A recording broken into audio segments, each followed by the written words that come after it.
శ్రీ గురుభ్యో నమ. 2026 జూలై 29వ తారీఖు రోజు గురు పౌర్ణమి.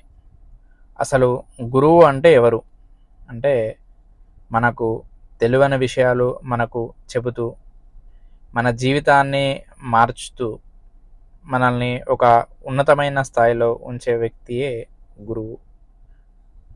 స్కూల్ చదువుకునే వారికి గురువు ఎవరు అంటే వాళ్ళ యొక్క టీచర్స్. స్కూల్ చదువుకునే వారికి వాళ్ళ టీచర్సే గురువు. మనకు గురువు అనుగ్రహం మన పైన ఉంది అంటే మనం ఎక్కడికైనా పైచేయి మనదే ఉంటుంది.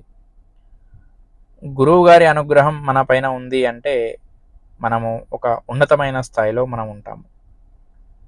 మీ అందరూ కూడా గురు పౌర్ణమి సందర్భంగా దేవాలయానికి వెళ్దాం అనుకునే వ్యక్తులు, మీకు దగ్గరలో ఉన్నటువంటి దత్తాత్రేయ స్వామివారి దేవాలయాన్ని దర్శించుకోండి. ఆ దత్తాత్రేయ స్వామివారి పరిపూర్ణ అనుగ్రహం పొందండి. శ్రీ గురుభ్యో నమః. శ్రీమాత్రే నమః.